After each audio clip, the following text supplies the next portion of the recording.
मित्रांनो, या video lesson मध्ये आता आपण मल्टिप्लिकेशन टेबल कसा लिहायचा ते शिकणार आहोत. मल्टिप्लिकेशन टेबल म्हणजे मराठीमध्ये पाढा. पाढे कसे लिहायचे, कुठल्याही नंबरचा, दिलेल्या कुठल्याही संख्येचा पाढा कसा लिहायचा आणि तोही अगदी 1 मिनिटात किंवा त्याही पेक्षा कमी वेळामध्ये. तर ही अतिशय उपयुक्त अशी पद्धत आहे. Very useful technique. या टेक्निक मध्ये आपण वापरतो रायटिंग आन्सर इन पार्ट्स ही पद्धत वापरतो.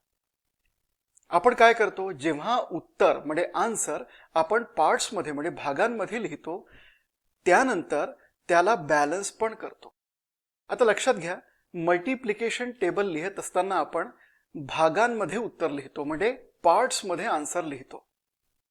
जेव्हा केव्हा आपण पार्ट्स मध्ये आन्सर लिहितो तेव्हा आपण काय करतो, पार्ट्स मध्ये आन्सर लिहून त्याला आपण बॅलन्स करतो, संतुलित करतो. हीच पद्धत या मल्टिप्लिकेशन टेबल रायटिंग मध्ये वापरलेली आहे. आणि तुम्हाला माहिती आहे की मल्टिप्लिकेशन टेबल म्हणजे पाढे पाठ असणं किती महत्वाचं आहे.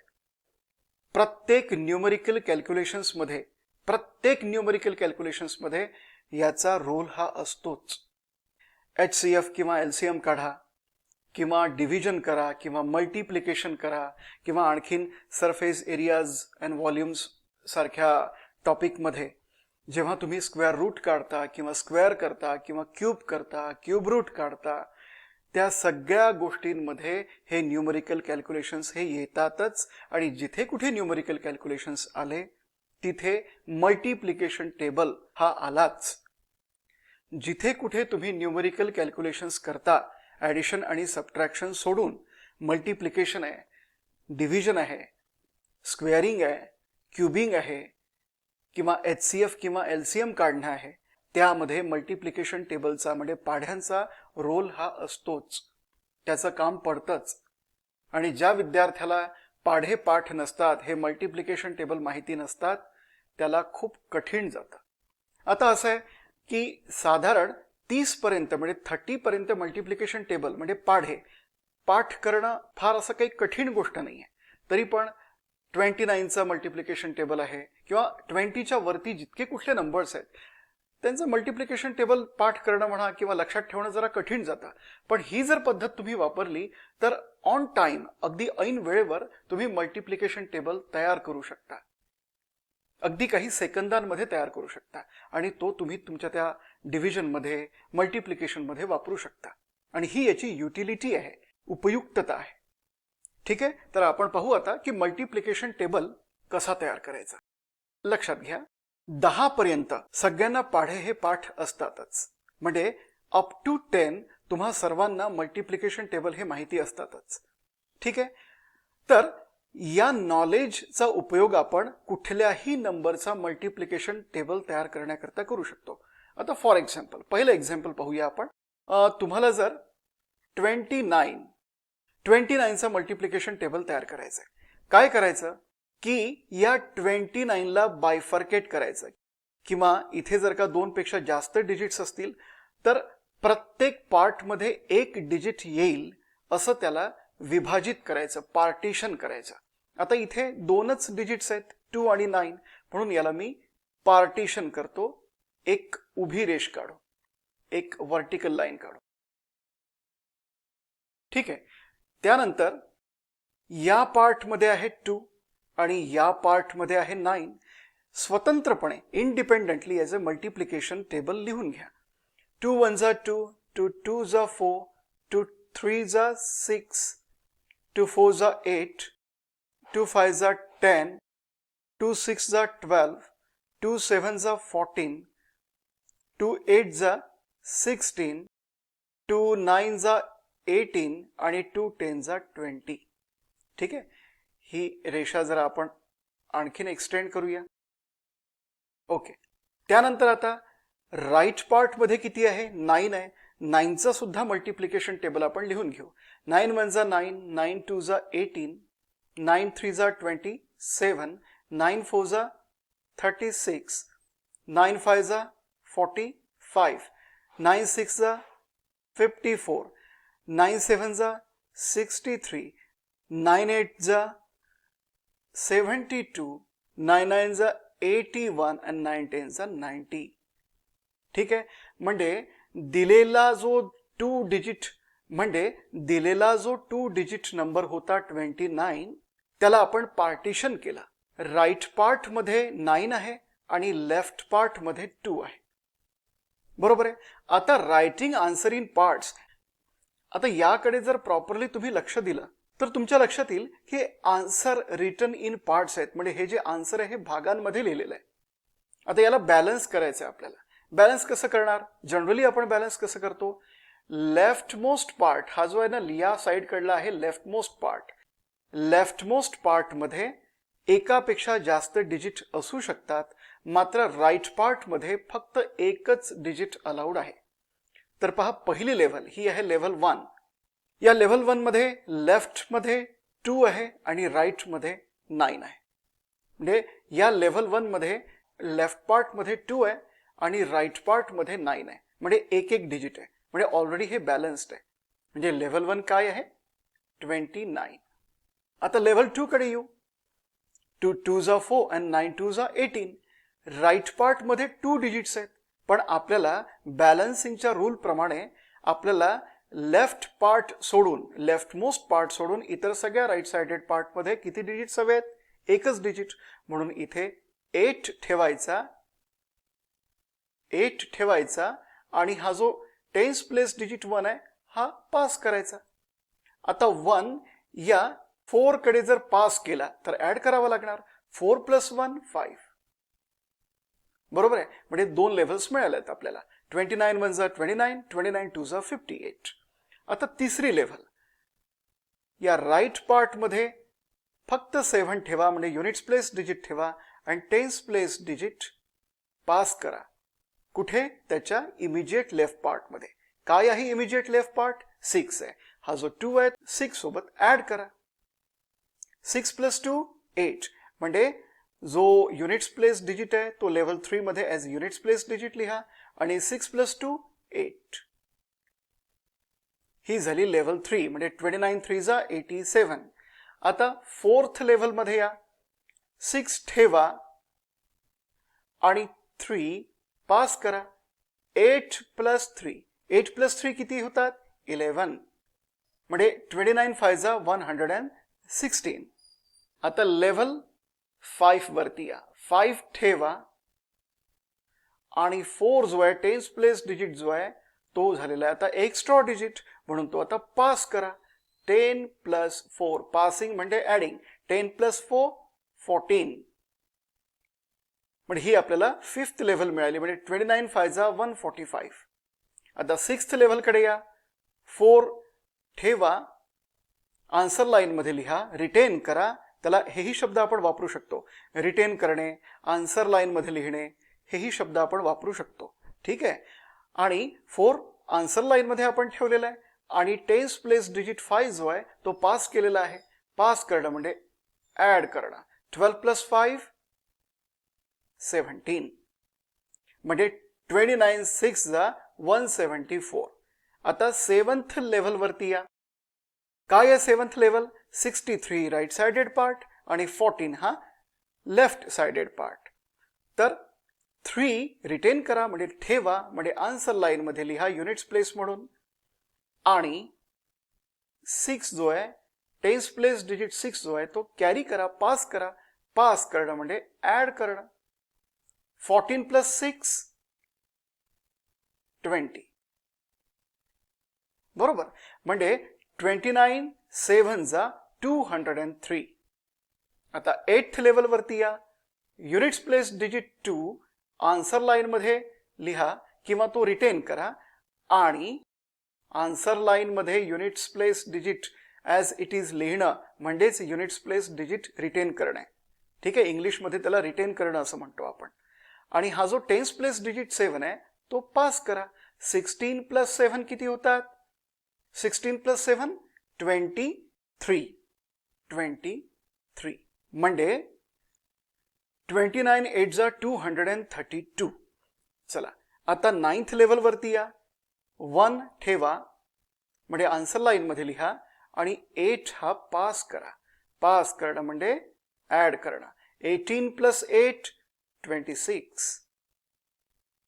बरोबर, म्हणजे 29 9 जा 261 किंवा 261. आता 10th लेव्हल कडे या. Units place digit 0 answer line मध्ये लिहा आणि जो 10th प्लेस डिजिट 9 आहे तो पास करा. पास करणं म्हणजे ऍड करणं. सो 20 + 9 29. तर मित्रांनो, अशा पद्धतीने आपला मल्टिप्लिकेशन टेबल तयार झाला.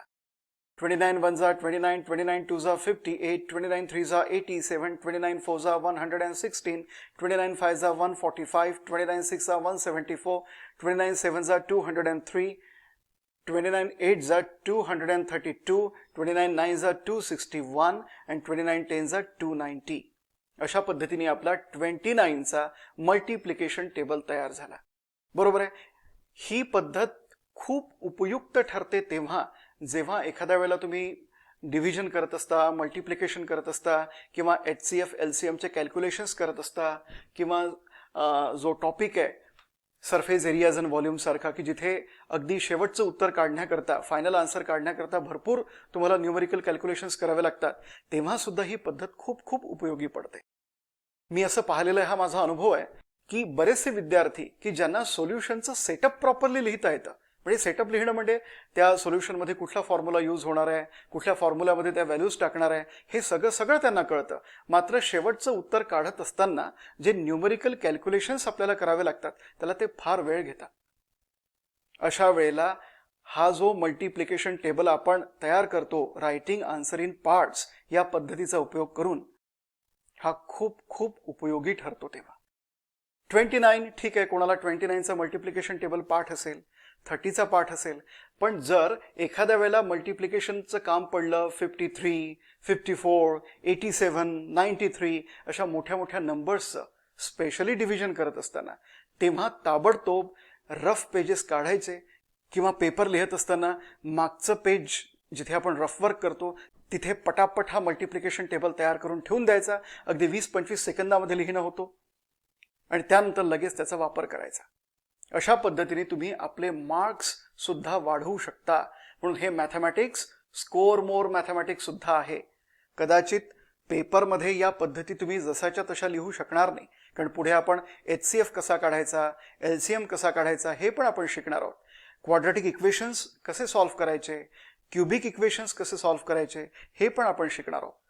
पण त्या पद्धती तुम्ही तुमच्या पेपरमध्ये लिहित असताना वापरू शकणार नाही कदाचित, पण तुम्ही जी पद्धत वापरलेली आहे ती करेक्ट आहे की नाही हे पाहण्यासाठी या पद्धतीचा वापर होऊ शकतो.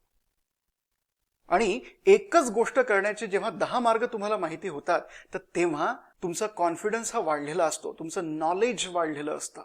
बरोबर आहे. तर पुन्हा काही उदाहरणं पाहू आपण. आता यावेळेला एक मोठी संख्या पाहू. फॉर एक्झाम्पल आपल्याला तयार करायचं आहे, हे सेकंड एक्झाम्पल आहे, 97. 97चा मल्टिप्लिकेशन टेबल आपल्याला तयार करायचं आहे. कसा तयार करायचा?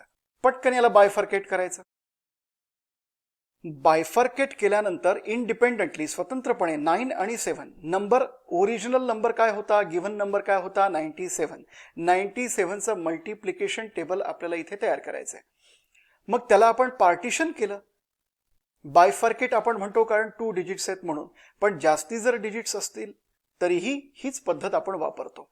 म्हणून मी म्हणतो पार्टिशन करायचं. तर आपण या 97ला पार्टिशन केलं.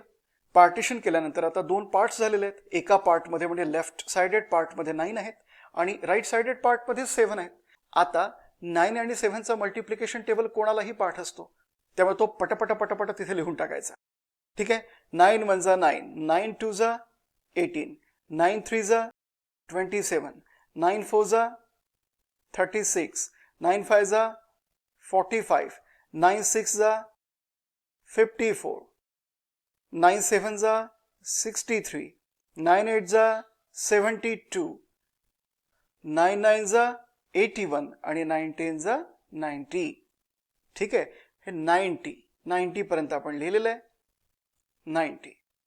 आता 7 1 जा 7, 7 2 जा 14, 7 3 जा 21, 7 4 जा 28, 7 5 जा 35, 7 6 जा 42, 7 7 जा 49, 7 8 जा 56, 7 9 जा 63 आणि 7 10 जा 70.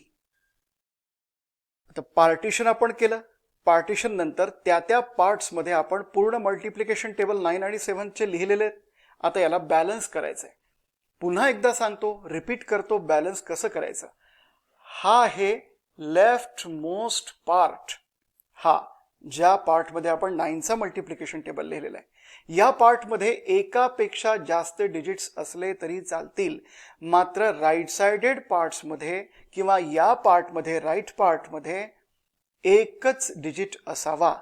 आणि जेव्हा आपण म्हणतो की या राईट साइडेड पार्टमध्ये एकच डिजिट असावा, तेव्हा त्या पार्टमध्ये फक्त युनिट्स प्लेस डिजिट ठेवायचा, म्हणजे रिटेन करायचा, म्हणजे आन्सर लाईन मध्ये लिहायचा. आणि जो उरलेला जो डिजिट असतो हायर प्लेस डिजिट, म्हणजे या ठिकाणी टेन्स प्लेस डिजिट, तो पास करायचा त्याच्या लेफ्ट पार्टमध्ये. आणि मित्रांनो, पास करणं म्हणजे ऍड करणं. ठीक आहे.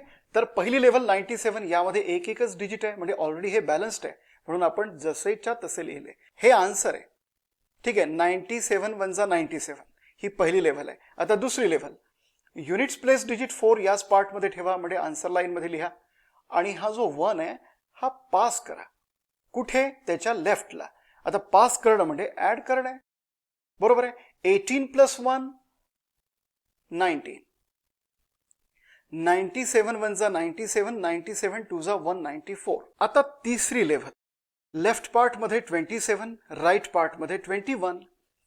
तर 1 राईट पार्ट मध्ये ठेवा, म्हणजे आन्सर लाईन मध्ये लिहा. आणि हा जो 2 आहे तो पास करा.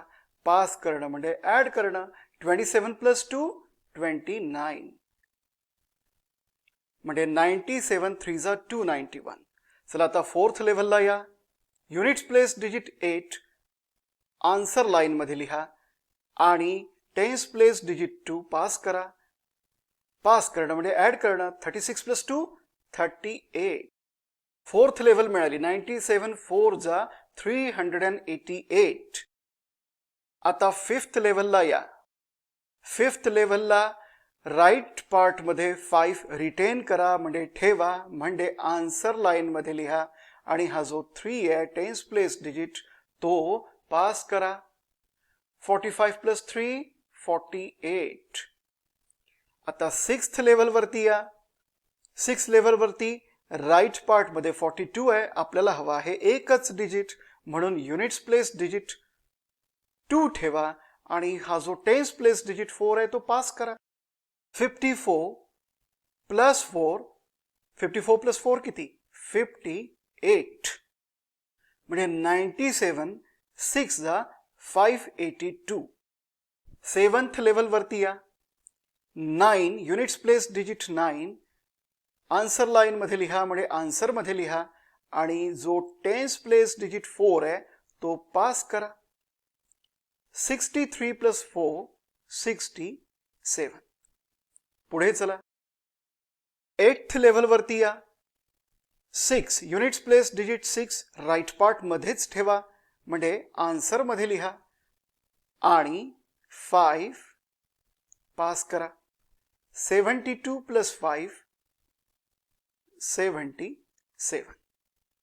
9th लेव्हल वरती या. Units place digit 3 units place digit 3 retain करा, म्हणजे आन्सर लाईन मध्ये युनिट्स प्लेस डिजिट म्हणून लिहा. आणि टेन्स प्लेस डिजिट जो 6 आहे तो ट्रान्सफर करा. पास करा. 81 + 6 87. पुढे चला. 10th लेव्हल वरती चला. 0 आन्सर मध्ये as a units place digit म्हणून लिहा, म्हणजे रिटेन करा. आणि जो 7 जो आहे तो पास करा. 90 + 7 किती? 97. म्हणजे पहा मित्रांनो, कुठलाही ताणतणाव येऊ न देता आपण 97 सारखा इतका मोठा जो नंबर आहे त्याचा मल्टिप्लिकेशन टेबल लिहिला. आणि हे सगळं करत असताना आपल्याला कुठेही ताण आला नाही, कुठेही स्ट्रेस आपण अनुभव केला नाही. तर ही अतिशय उपयुक्त अशी पद्धत आहे. मला आशा आहे की तुम्हाला ही पद्धत पूर्णपणे कळलेली आहे.